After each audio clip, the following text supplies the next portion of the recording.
Welcome back to another episode of the Goonery. Been a few weeks, back again. This time without Seth, myself, and Brandon. Happy to be back. We have a pretty good show planned today. We're going to be talking about the New York Mets and just the absolute debacle their franchise is. Bishop Sycamore, which somehow seems to top the Mets, and then wrap up with some NFL talk. But Brandon, good to be back. How you doing? I'm good. There's college football tonight, and it's going to be a whole big slate of games on Saturday. How could you not feel good about this time of the year?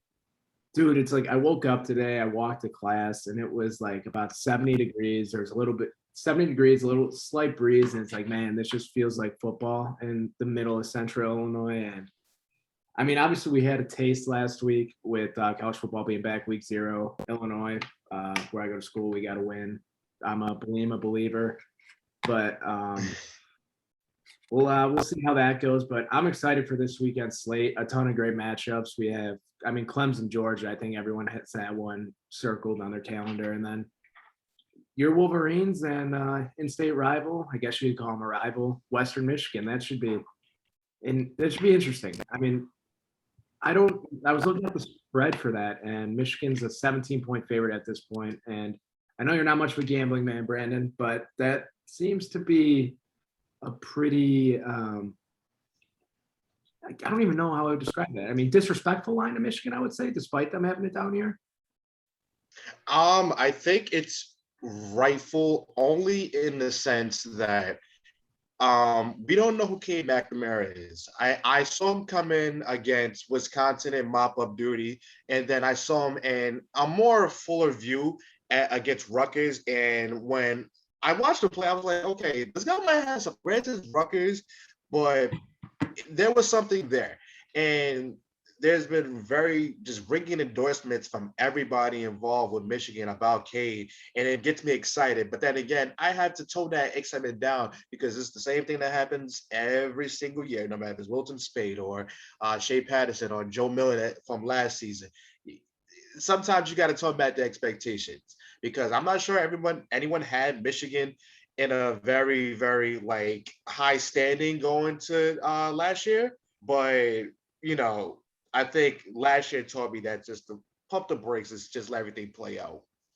Yeah, no, for sure. And I mean, this year, Harbaugh's seat has to be as hot as it's ever been, I would assume. I mean, Harbaugh kind of has a job for life, I think, but the athletic department cannot be happy with his job performance since he's been back in Ann Arbor.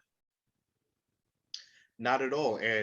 But you honestly can't tell because this guy, the same guy, got a contract extension, and we don't know how that the terms of that is actually going to work. We don't know if he's going to stay throughout the duration of the contract. Now, granted, at this point, it is up to Harbaugh, and I don't think it's going to be a matter of him finding another job. I think it's going to be him retiring. At this point, I don't know if there's a lot of NFL teams that want him as an NFL head coach. But then again, you have Urban Meyer became a head coach in the NFL. Anything can happen. So right now, I don't see any team looking at him and saying, yeah, that might be the guy I want to take over my franchise. So at this moment, I think it's going to be the last stop for Harbaugh at Michigan. And granted, like I don't know. It's such an unknown this season, and I think the best thing about what's the situation is the fact that nobody's thinking about Michigan. Nobody. We're not even ranked. So that might be the best possible scenario for this team. Yeah, no, that is an interesting point. I don't know. Do you have any idea what Harbaugh's buyout is? Because I was looking at it earlier today, just after Illinois mopped the floor with Nebraska last week, and Scott Frost buyout at Nebraska is $20 million at the moment. So that's I mean, obviously, like Nebraska, Michigan, two athletic departments who can afford to eat that type of buyout if it like came down to it, just in terms of boosters and whatnot. But you're right, Harbaugh's going to retire there. Who am I kidding? But yeah. So moving on to baseball discussion, New York Mets. Obviously, I mean, the Mets have always been a topic of discussion across the league for just being a dumpster fire, for lack of a better term. And this year is absolutely no different. obviously, Brandon, you have a little bit more access and more of a pulse on that being from New Jersey than I do, but I always keep a close eye on the Mets. Just being a White Sox fan, I feel like White Sox fans and Mets fans are kind of one and the same in a way, just being like the second team in their city and just having that chip on their shoulder. But I mean, it all started with Cohen calling out his team and going from being the fun owner to the asshole owner in a span of what, 6 months. Mhm. And then you go, the bias thumbs down, which I mean, I don't give a shit about that, to be completely honest with you. I don't know how you feel about that. I'm not a Javi Baez fan, but he won't be back in New York, so I don't think he cares either. So before I get into the whole bias thing, I tweeted something out, and you can follow me on Twitter at Coley97 underscore 97. I tweeted out that the baseball season can be very boring, but the Mets will always keep you entertained for all the wrong reasons. And literally, it's every single year, it's something. Whether they just have a loss where some just buffoonery happens, or goonery, and lack of a better term, it's always something with them. So you have the GM that gets arrested, and Steve Cohen calling out his guys saying that how is it so hard for professional ball players to hit a baseball? Now, listen, I'm a fan. And I sit there, I said, damn it, how did you let that pitch go down the middle? How did you miss that pitch was right down the middle? So I get where he's coming from. But I'm also a fan that's sitting my ass on the couch and knowing good and damn well I cannot do what they do. So I don't go on Twitter like these other maniacs and say, do your job better. All I can say is I just want them to play better. That's it. So that's one point. Javi Baez has been in New York for a cup of coffee and has the audacity to boo the fans. And it's not like you guys are in first place and they're being unappreciative like another fan base in New York would do. You're not in first place to sit there and act entitled to you being cheered.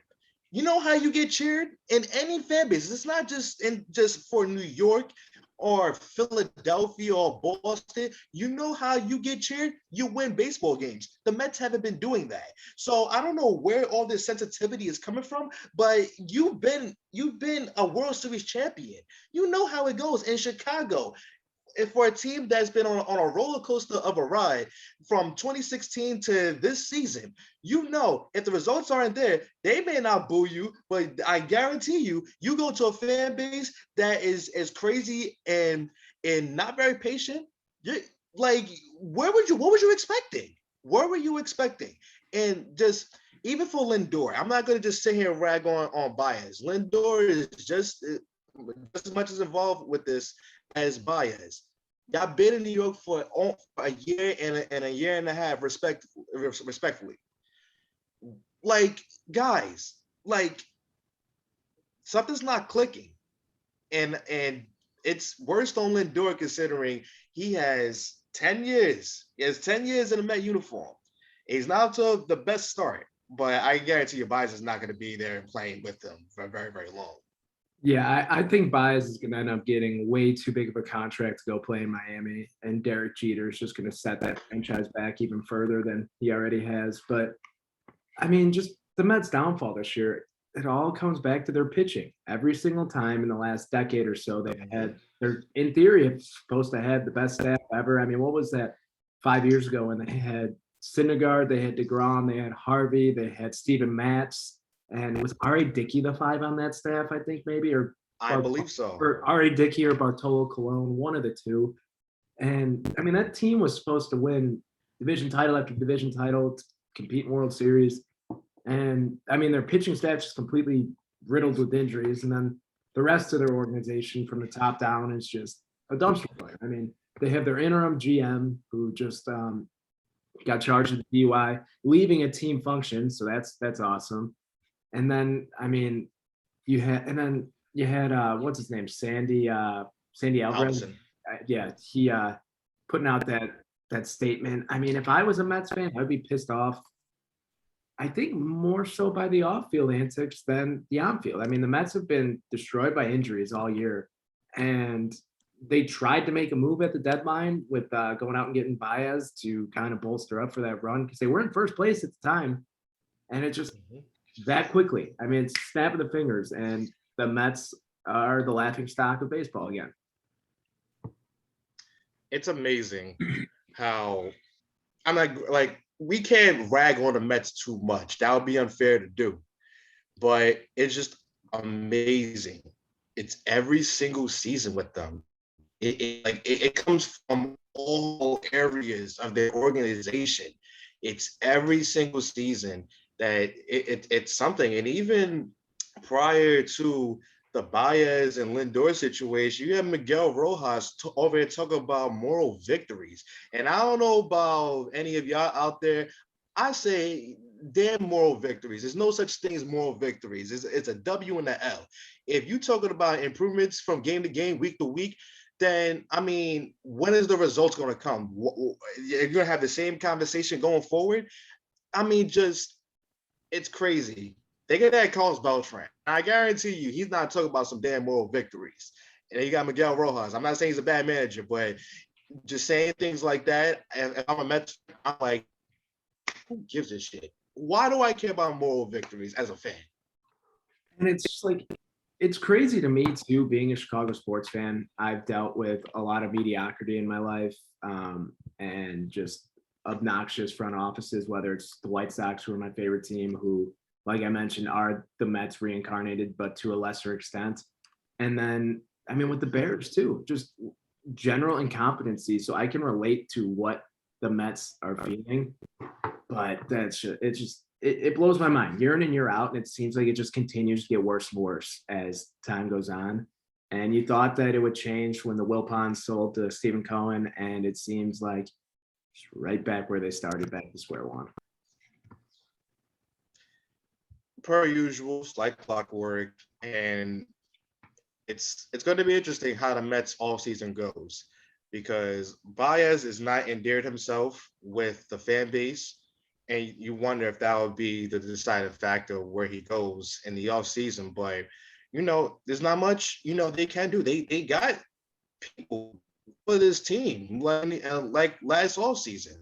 Like they were geared to make a run at not only a division but a pennant. So what else can the Mets do? Are they going to retool? Are they going to reset? Who knows? Yeah, and I touched on it earlier with Stephen Cohen, but do you have like another example in your head where you could think of an ownership group coming in and just completely changing the morale of a fan base as quickly as Cohen did, just because he was so vocal on Twitter about wanting to own the Mets for so long, and then coming out tweeting, asking fans what they want, and now just completely flipping a switch and just burying the team and saying that like good teams have a high slugging percentage. Maybe our team should try to, whatever he said, something along those lines. It blows my mind how quickly Cohen went from the superhero to the villain for the Mets fan base. I've never seen it before, but I can guarantee you this will not be the last time we see it, because this is the social media age. And if they see possibly down the line the Mets win a world championship, everybody's going to forget about this stuff, which means that it's probably going to make it okay for future owners that's going to be fans of baseball, football, basketball, from whatever team from which league they own. You're going to see this more and more often. Because right now, Steve Cohen is setting the precedent of things that people could wish they do, but now he's kind of made it comfortable for a lot of people to do it now. So don't be surprised if this is the last time you'll see an owner conduct himself on social media the way Cohen does. Yeah. So moving forward to just what might be the biggest goonery we've ever discussed on this show is a story that's took over the internet the past week. Bishop Sycamore, which is supposed to be a high school in theory, boondoggled their way onto ESPN, played 2 games in 3 days, and then just got absolutely smoked by IMG Academy, which is, I think, the number 2 football team in the country, where they just 5 stars from across the country end up and just they get turned into like superhumans down there. 58-0. You had ESPN's announcers saying these Bishop Sycamore kids aren't as good as advertised. Well, I guess what? Turns out that they are grown-ass men and not in high school, and they're still getting pumped. And I just don't know how this was even able to get off the ground floor. And it wasn't the first time this head coach has done this either. Oh my God, where do you start with this? So so every year we have a sports story that you think that's crazy. You kind of forget about it. This is 30 for 30 worthy. Granted, it'll never make 30 for 30 for the sole fact that ESPN let this go under their crosshairs. So it'll never happen. But my goodness, it's more of the fact that the grown ass men that were on this team were getting smoked by high schoolers, and in the fact that you can't even identify these players, it makes you wonder: did a former coworker of mine play for this team? I mean, and you saw the dude last season. He's built like Warren Sapp playing quarterback, and you wonder if you wonder like who is playing for this team, who is responsible for putting this team together, and there's so many questions. I mean, granted, there's everybody's been answering questions. Even the quarterback came out and set the record straight, even though I think he's lying himself. But there's so many questions. Where are they located? Matter of fact, if I'm not mistaken, they're located in Ohio. I have a good friend who's in Ohio, and he saw the address for Bishop Sycamore, and it happens to be a deluxe apartment. So somebody's lying, and I don't know who it is, but this is a story that's probably going to last the whole year, just for the fact that there's so many questions that have to be answered.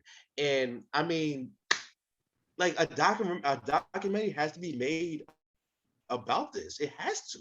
Yeah, and I mean, like during the recruitment pitches, I read the story on what website? It might have been Vice or one of those websites, where Complex, one of those two, when it first broke, that during the recruiting pitch, their head coach Roy Johnson promised these kids and their families that they'd be on ESPN, they'd be on Netflix, and well, guess what? They're going to be on Netflix. There's no doubt about it. There's absolutely going to be some sort of documentary about this.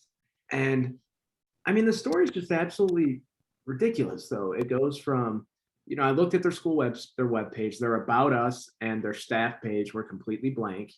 I saw that they had 2 checks bounced and that the past weekend trying to pay for their hotels. And their coach, Roy Johnson, is wanted for fraud because he's done this in the past with different fake schools in Ohio. I don't know how this even like when these parents decide that they're going to send their kids to Bishop Sycamore. Granted, we don't know how old everyone on this team was. What do you like if you're talking to your parents? Oh, how is school? Oh, I don't know. I share an apartment with 10 other dudes and we all sleep on the floor. I mean, it just blows my mind that this is just like an actual thing. I don't understand how it works. And I just think it's hilarious that ESPN got duped this badly, though, because I mean, it's ESPN. It's literally the biggest center, or it sounds cliche, but the biggest center for sports news in the world. Like, there's nothing bigger than ESPN globally for sports, and a fake high school from the middle of bumfuck Ohio was able to get under their nose and just get on national broadcast. It blows my mind. So about Roy Johnson, I have 2 questions. Number one, first of all, we don't know what their logo is, but why of all people do you have MF Doom on your polo shirt? That's number one. Number 2, I don't know what's crazier, that or the fact that he ordered a hit on a homeless person that was around the facility. What could possibly a homeless person do to you that you would have a hit out on? Now, granted, I work in a job that there's homeless people coming to my job all the time, threatening me, threatening people around me. So I kind of understand it. But I want to know from his perspective. From his perspective, what did a homeless person do for have that place have a hit out on him? I mean, it's just the wildest. And you know what? At this point, I'm not even convinced that Roy Johnson is the dude's real name. Mm-hmm. So there's a lot of questions to be asked in terms of that.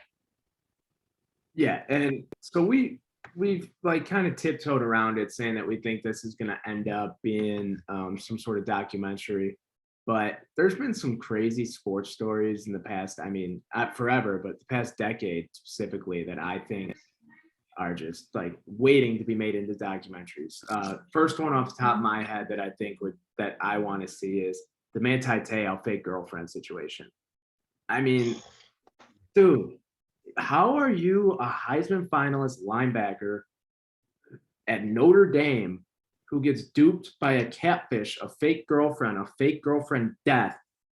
I don't understand that. Like, that still makes no sense to me. And I'm not gonna say it ruined his NFL career, because he really wasn't expected to be much in the NFL because he was kind of undersized. But the dude amounted to nothing after that. You know, literally that was gonna be my answer. I mean, because I'm an avid catfish watcher. I see how everything plays out, and I don't know if it's protocol for people to catfish the way everyone on the show does it, but if that's the case, dude, you're a linebacker at Notre Dame. I don't know what the women look like out there, but they're probably someone's type. So if you, as a football player, a Heisman finalist, can't get somebody out there because you hung up over somebody you never met, never talked on the phone, never FaceTime, nothing. There is an issue there. And I need to get to the bottom of it. And I'm pretty sure there'll maybe, and I'm hoping there'll be a time that he will want to talk about it, because I think the world deserves to know. Because if he's happily married with children, he'll be like, all right, I can forget about it. I got my woman. So hopefully he'll be like, you know what, one day I'm just going to talk about it and I'm just going to delve into what happened. Because I think everybody wants to know, even to this day, because that happened, 2012 or 2013? Yeah. Even though catfishing wasn't like a big thing, like, well, they kind of got a definition from you, my G. So like, you had some explaining to do. And there's one more college football doc that I really, really want to see. It's not focused more so on a particular topic, but I just want to see one from that late 2000s Florida team with Tebow, the Pounceys, Aaron Hernandez, Riley, what's his name? Riley Cooper. I mean, you had Tim Tebow, who, for my money, probably the most famous college quarterback of all time for when he was at his peak. I mean, everyone knew who Tim Tebow was. My grandma knew who Tim Tebow was when he was playing. And then you had Aaron Hernandez, who turned out to be a murderer and a gangster. And I mean, like, Riley Cooper, how did he interact with everyone on that team? We all know about his past and how great of a dude he is. And the Pounceys, who seemingly were Hernandez's right-hand guys, the Pouncey twins, and they're still playing in the NFL now. So and then Urban Meyer. I mean, how Urban Meyer, Cam Newton getting kicked out of Florida for selling laptops. I mean, there's a ton of levels to that 4-year stretch at Florida that, like, I just want to get a deep dive behind. And I know you're not an Urban Meyer guy, but that team just fascinates me. Oh, 100%. I think how The Last Dance, I forgot how many parts was The Last Dance, but I think it was like 5 parts, I believe. 5 or 6, yeah. A Florida documentary from that era has to have 5 parts. There is not enough time for you to do at least 1 or 2.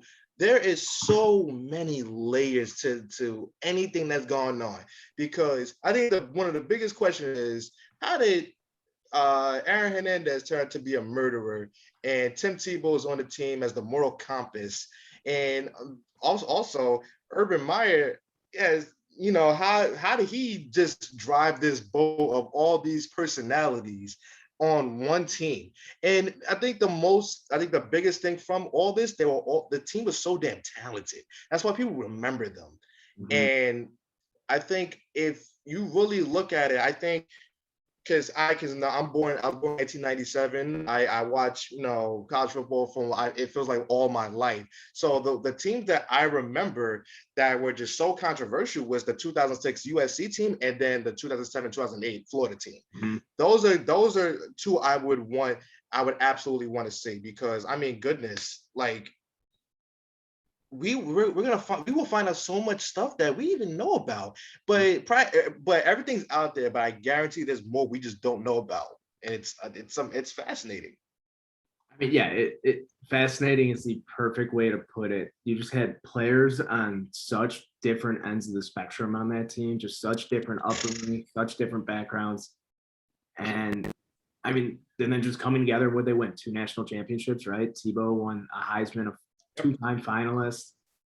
And it just, yeah, I think that would be absolutely incredible to watch. And I would be glued to my seat. I mean, I was glued to my seat for the doc just solely based on Aaron Hernandez. And I still don't think we found out everything from that doc either, to be No way. with you, not even close. I think we scratched the surface, but I think there's a lot more to that because, yeah. And another one based on like a sad story about football and murder. I saw you retweeted this a week or two ago. I think it was you, the Miami football player, I believe it was, who's Oh murdered. yes. Like, yeah, like I didn't even know that was a thing until I looked into it and saw your retweet. Like I had no idea that was a thing. So I remember that happened. I believe there was a big Florida International Miami fight on the field one year, and I believe that Brian Patta had died. Like I believe either a week after or a week before. I'm not exactly sure, but it was somewhere around that area. And the death was it was talked about in the You documentary part 2, and just the shock and awe around everybody, like just one of their guys passing away, only to find out it was the teammate. When I tell you I saw that, I was like, no way. There's no way, because I totally had forgot about the case, and I didn't even know that the person never got caught.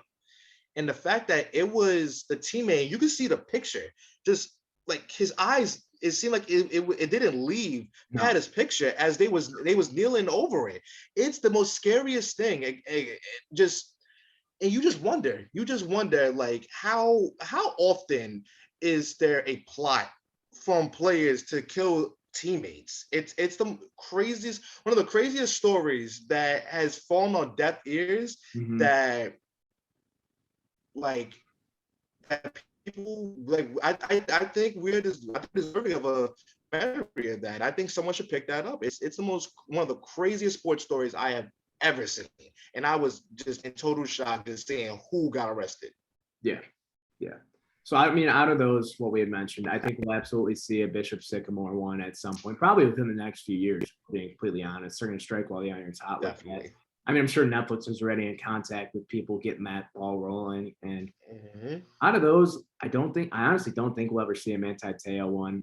And I think we will see a Florida one, though. I really do. And I think it'll end up being a 30 for 30. I think that's big enough to be a 30 for 30. And especially with Tebow now being back on Friday, being on First Take on Fridays with Stephen A.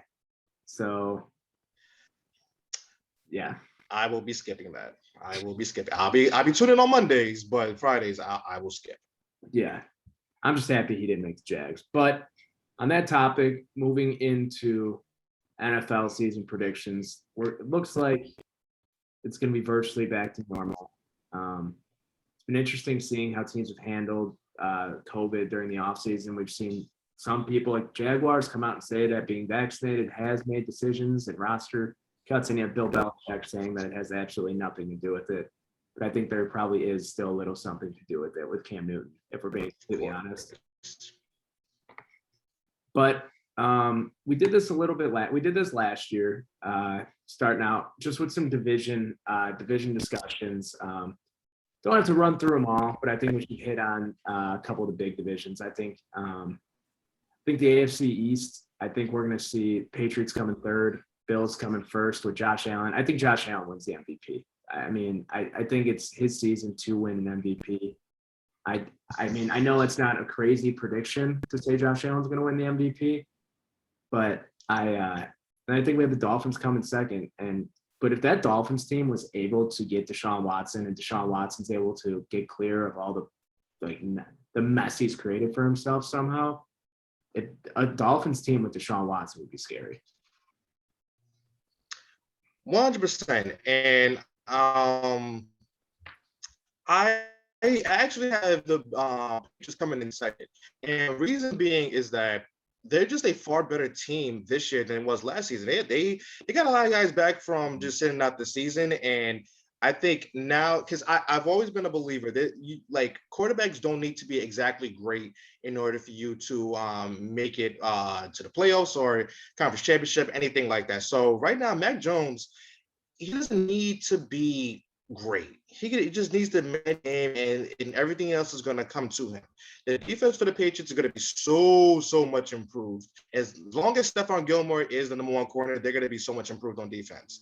So I'm not sleeping on the Patriots. The Dolphins are not to be looked past either. And I'll go as far as to say, if they're healthy, the New York Jets will give people problems too. It's just as long as Zach Wilson improves the right way and gets developed, he will be just fine. But Bills are going to run away with the division, in my opinion. And also, I don't know if you looked at my notes or not, but I have Josh Allen as the MVP as well. All right, yeah. So I mean, I'm all aboard the Josh Allen train. I think I think this might be a hot take, but I think Josh Allen's more fun to watch than Mahomes, to be completely honest with you. Oof, that is hot. I That's a hot mean, take. it is. Like, I fully understand that, but I think I love Josh Allen so much more just because he was written off by everyone when he was coming into the league. People called the Bills dumb for drafting him, saying he was such a project. And what last year was his third year, right? And now he's a $200+ million man who was a 2-star recruit coming out of high school, going into college at Wyoming. I mean, it's just he's a feel good story, and the city of Buffalo seems to love him. So I'm all for that. So the next AFC division I want to touch on, AFC North. I think it's going to go Browns, Ravens, Steelers, Bengals. I think the Browns are the most complete team in that division, like by a long shot. A long shot.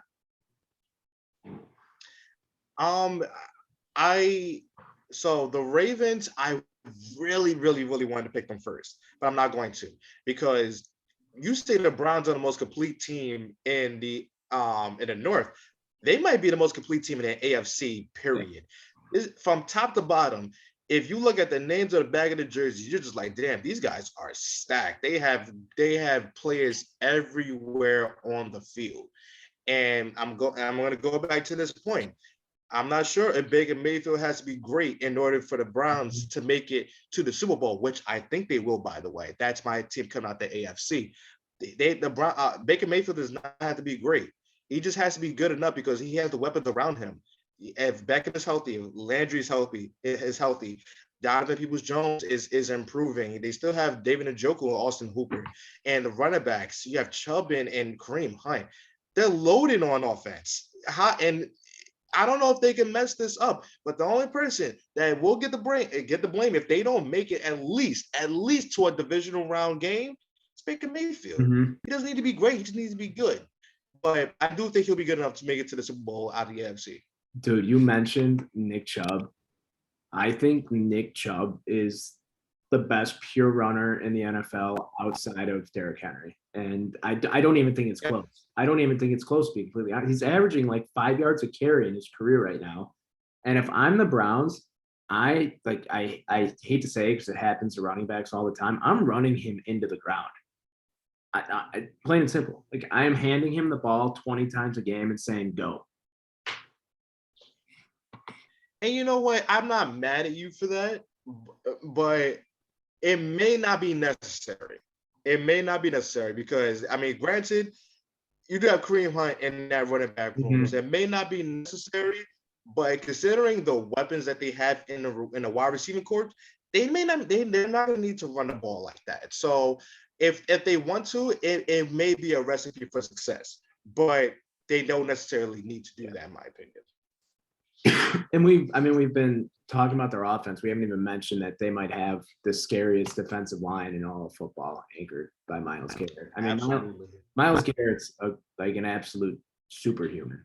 Like, there's no other way to describe him than superhuman. I mean, you have him, you have Jadeveon Clowney now on that defensive line. You have who do they have at tackle? I think Andrew Billings or something like that, who's just a massive individual.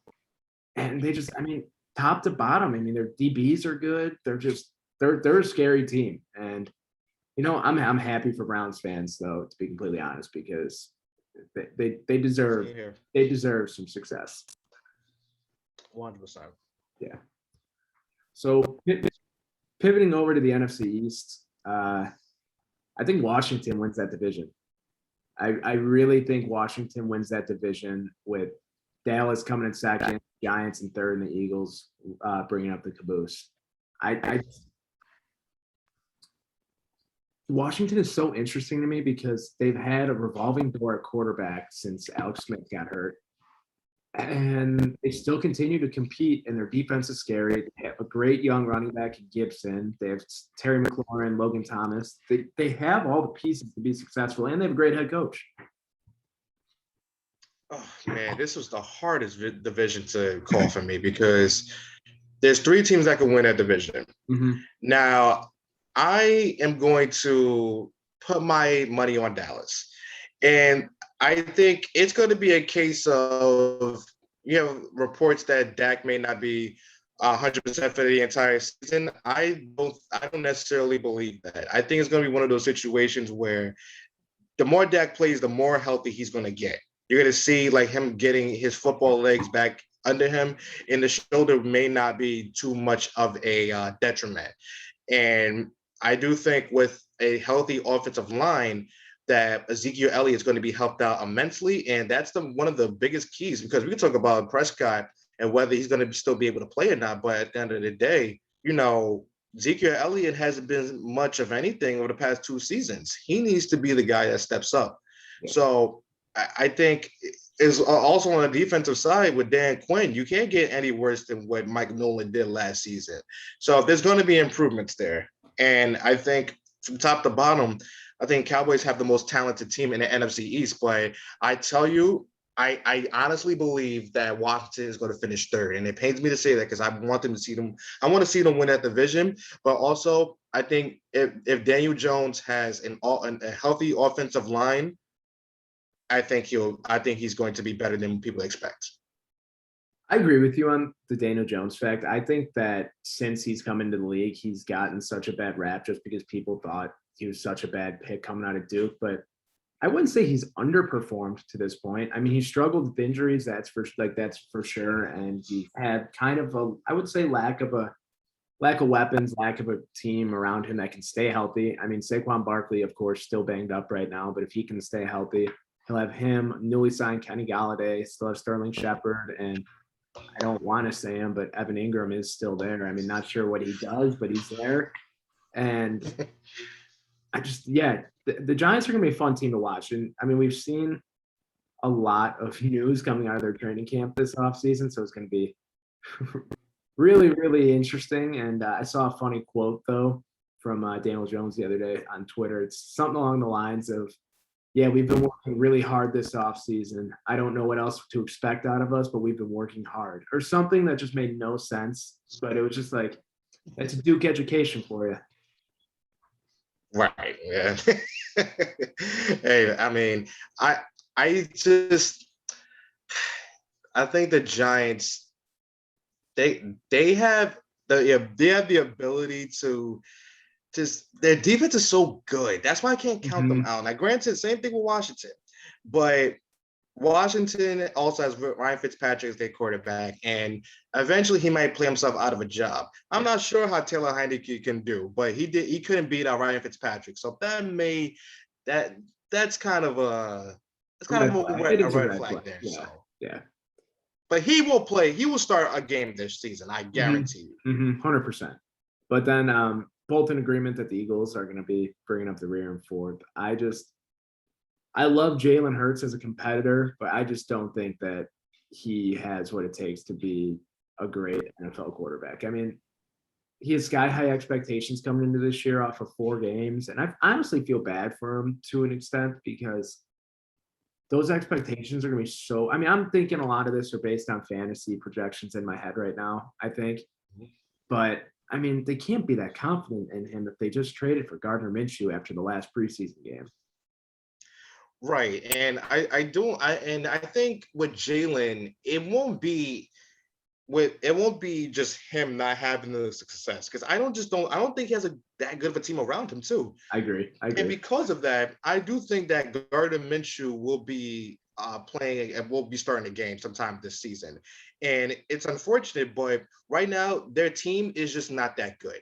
The head coaching hire was very, very suspect. And I think that it's one of those things like with Joe Judge. Oh, I was friends with Frank Reich, and he gave me a recommendation. That's why I'm here. So if I'm an Eagles fan, I'm not expecting much this year, and I know how Eagles fans are. I'm around them all the time, and they think that they're always going to be good. They may be worse than Cowboys fans, if I'm being honest with you. But I'm just telling you, don't even expect much from your team. And I'm just, as a friend of yours, please listen to me, and I'm telling you, they just don't expect much. Yeah.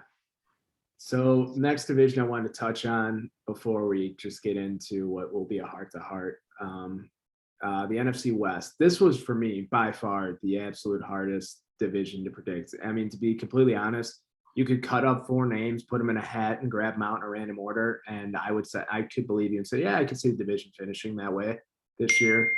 But I think that we're going to see the Rams win that division. If the Rams win that division, I think there's a legit shot that Stafford wins the MVP. And I do have a bet placed on Matt Stafford to win the MVP, a small one at that, but there is a bet on Matt Stafford to win the MVP.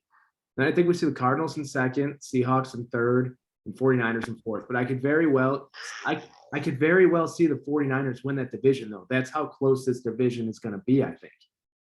I just think the quarterback uncertainty with the 49ers is what's going to hurt them, because, I mean, the classic quote is, if you have 2 quarterbacks, you don't have one. You don't have a quarterback. And I feel like that is the situation there. I think Trey Lance will eventually start there, and I think he should start over Garoppolo. But I just think it's just such an uncertain situation there right now, where they're going to stumble out of the gate because they're going to be flip-flopping. So I had 2 bold predictions, and one of them pertains to the NFC West. Now, before I get started with that bold prediction, I will say the Rams will finish in first place in the division. But thanks to the new format of the playoffs, we are going to see every single team from the NFC West in the playoffs this season. It is just too close to call with every team. 49ers can win it. If they start Trey Lance, they can win the division. Mm-hmm. Russell Wilson, if he plays like first half Russell Wilson and not trick everybody into thinking that he's going to be MVP, they will win the division. And then you have the Arizona Cardinals, who could have the most just dynamic offense in football if they wanted to. They can win the division. But all of them going to make the playoffs. It's just that the Rams are going to be they're going to win the division. I would say about second, third seed, most likely, but every team from the NFC West will make the playoffs this year.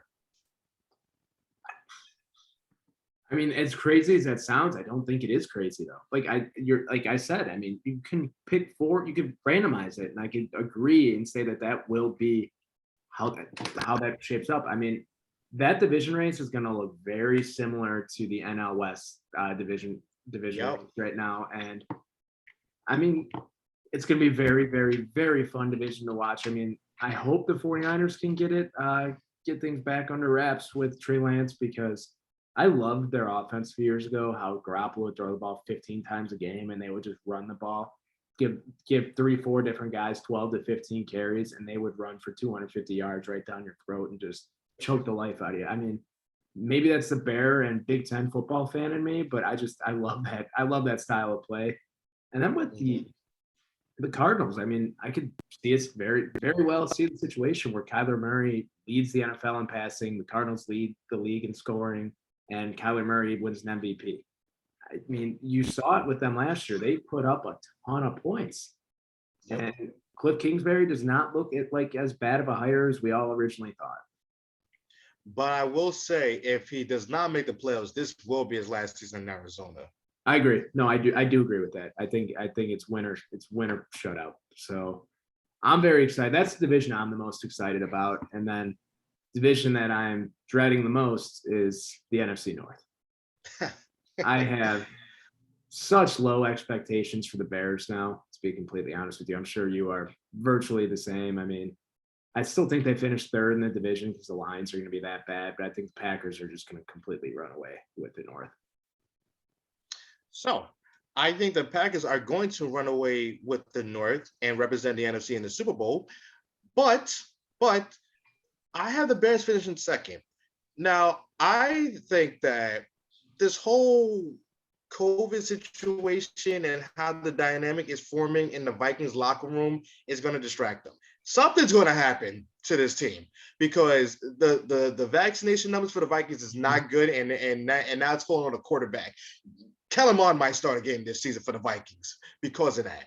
And I think the mystique of the Vikings is fading. The defense is not the same. And the only real exciting thing about them is Dalvin Cook and Justin Jefferson. Other than that, you're not looking towards the Vikings for anything. Now, I think the Bears will finish second, depending on when they start Justin Fields. I tweeted out that he will take over against the Lions and just run games off and just fall short of the playoffs because the NFC West is going to be that good. Mm-hmm. But I do think that there's going to be a drubbing on Sunday night the first week.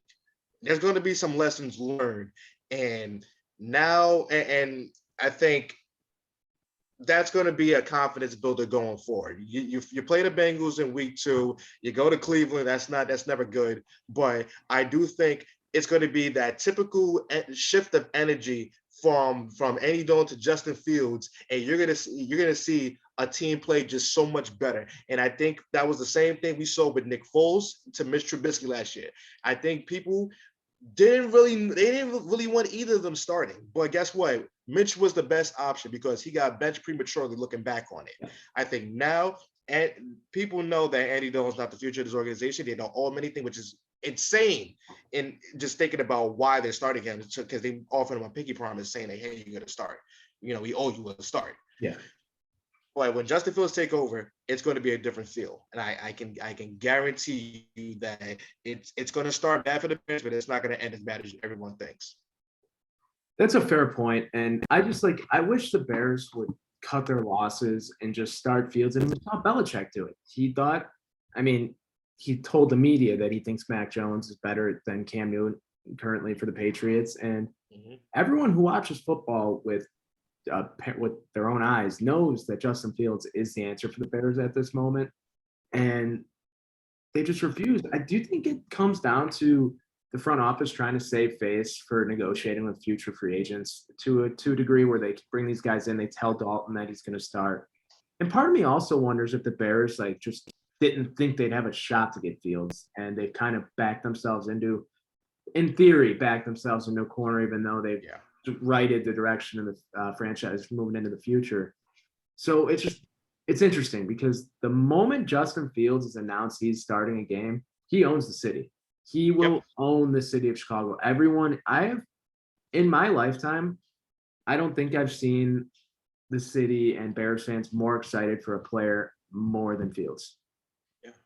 And definitely. When Trubisky was drafted, I think everyone was just like, oh, who's this dude? Number 2 pick, trade up one spot, guy from North Carolina who only started 11 games. What's this? Mitch didn't have high expectations coming in my opinion. Justin Fields' expectations are through the roof. And I can't wait to see him on the field. So, I do think you do bring up a good point. If he starts sooner rather than later, they will finish second. Because that is a good point with the COVID thing with the Vikings. I didn't even think about that in my head when going through this, and just Kirk Cousins, just buffoonery that just stupid. Stupid. Him and Carson Wentz. Yeah, man. I saw that Wentz was officially cleared today and returned to practice, and they asked him questions, and he just basically said, "I'm not answering any questions about the vaccine." So it's going to be interesting because did they announce that if your team can't play because of COVID, it's a forfeit yet, or is that just coverage? Okay, good. No, that's a good thing. And you've seen guys across the league responding to getting fined and getting the vaccine now. So, I guess the policies the league has in place are working. Obviously, people can still get the virus after being vaccinated, but step in the right direction for normal football this year. That's for sure. Definitely. But I guess that'll wrap up today's show. We have an exciting weekend of college football. Hopefully next week we'll be able to break that down a little bit and move right into the NFL. So until next time, don't forget to like, share, and subscribe to the show. And actually, Brandon, you want to plug your hat page?